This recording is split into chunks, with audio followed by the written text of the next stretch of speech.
साथियों नमस्कार, जय हिंद, वंदे मातरम। आप सबका बीपी सिन्हा की चौपाल में हार्दिक स्वागत और अभिनंदन है। मित्रों, बहुत दुख होता है जब भारत के विपक्ष और मोदी विरोधी मीडिया को देखता हूं। ये हमेशा सच को झूठ, तर्क को कुतर्क में बदलते हैं। आज ये लोग अपनी प्रासंगिकता खो चुके हैं।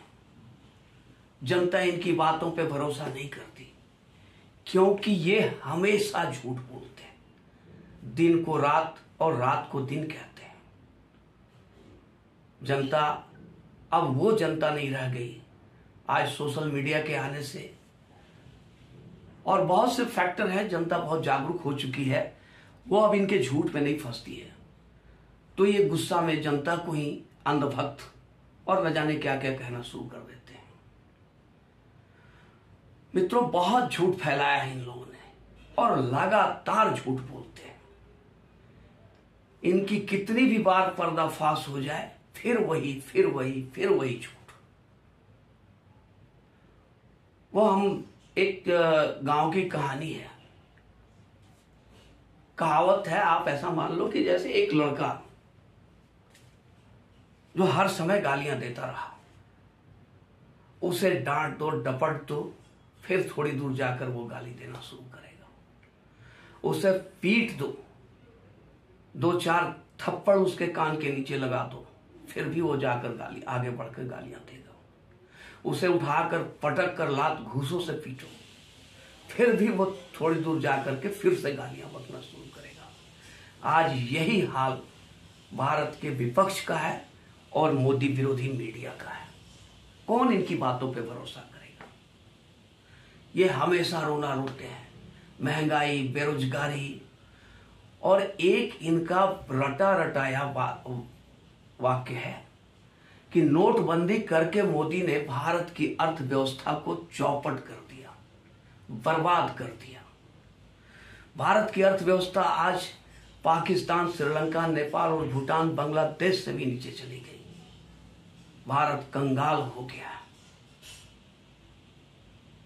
अब इन बातों पे कौन भरोसा करेगा? और ये बोलने वाले कोई छोटे मोटे लोग नहीं। भारत के पूर्व प्रधानमंत्री मनमोहन सिंह जी,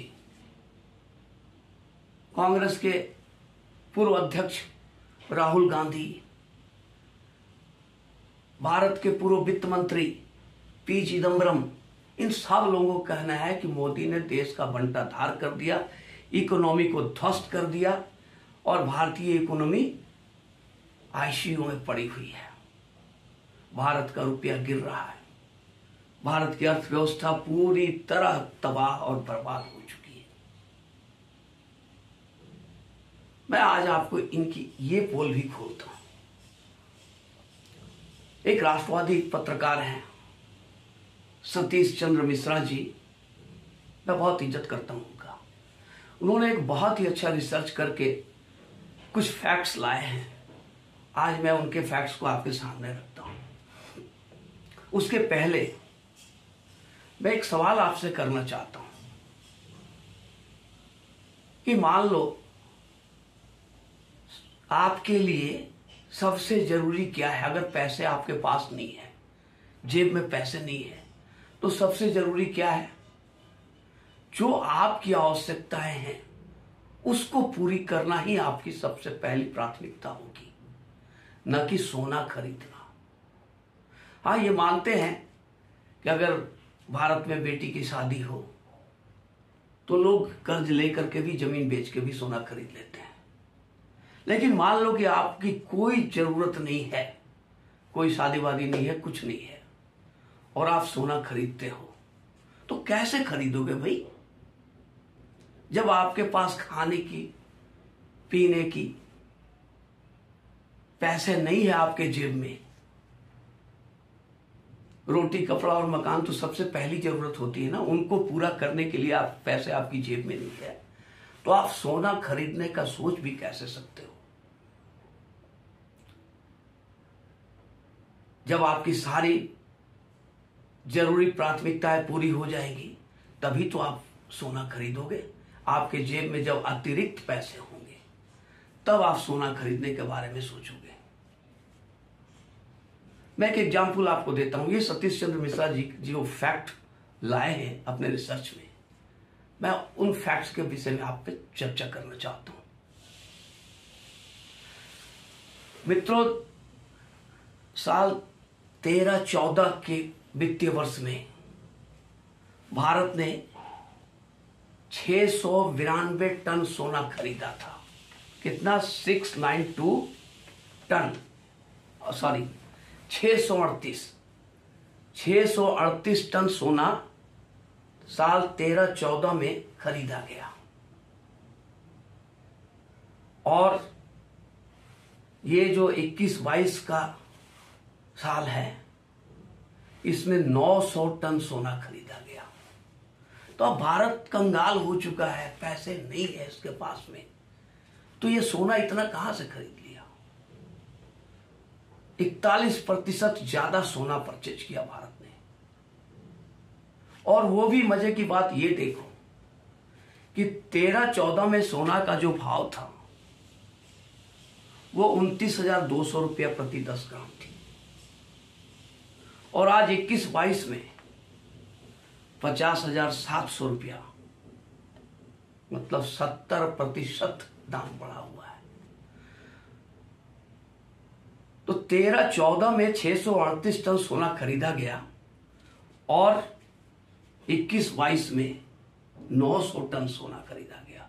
वो भी इतना रेट में डिफरेंस, कहाँ 29,200 रुपया प्रति 10 ग्राम और कहाँ 50,700 रुपया प्रति 10 ग्राम सोना खरीदा गया 21-22 में। ये भारत की गरीबी के और कंगाली बदहाली का कहानी अपने आप कह देता है। अब आपके जेब में जब पैसे होंगे तभी तो आप कुछ परचेज करोगे, खरीदोगे। जब पैसे ही नहीं है तो आप खरीदोगे क्या? एक कहावत है ना कि नंगा नहाएगा क्या और निचोड़ेगा क्या। अब इंपोर्ट की बात मैं करता हूं।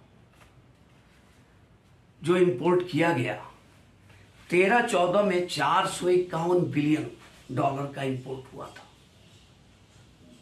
451 बिलियन डॉलर का इंपोर्ट 13-14 में हुआ और 21-22 में 610 बिलियन का इंपोर्ट किया गया। ये भी 35% ज्यादा। पैसा नहीं, कंगाल है भारत, बदहाल है, आईसीयू में पड़ा हुआ है। तो ये आखिर इंपोर्ट कहां से हो रहा है? अब एक्सपोर्ट की बात करें हम लोग तो 13-14 में 312 बिलियन का एक्सपोर्ट किया था भारत ने और 21-22 में 418 बिलियन का एक्सपोर्ट हुआ। ये कहानी कहती है कि भारत कितना बदहाल, कंगाल और कैसा इकोनॉमिक हालात है। ये अपने आप सारी कहानी, ये आंकड़े जो है सारी कहानी अपने आप कह देते हैं। और सबसे मजे की बात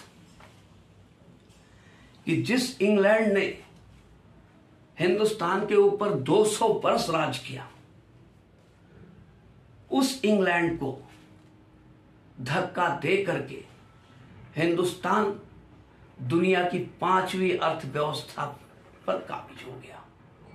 आज हिंदुस्तान दुनिया की 5वीं अर्थव्यवस्था है। ये सब कैसे संभव है? कौन भरोसा करेगा इन दलाल मीडिया वालों पे और ये विपक्ष वालों पे? तो मित्रों, ये सब जो झूठ फैलाते हैं, फरेब करते हैं, हम जैसे राष्ट्रवादी हमेशा इनकी पोल खोलते रहेंगे। साथियों, ये विश्लेषण आपको अगर अच्छा लगा तो चैनल को लाइक और सब्सक्राइब करें और अपने विचार जरूर रखें। धन्यवाद।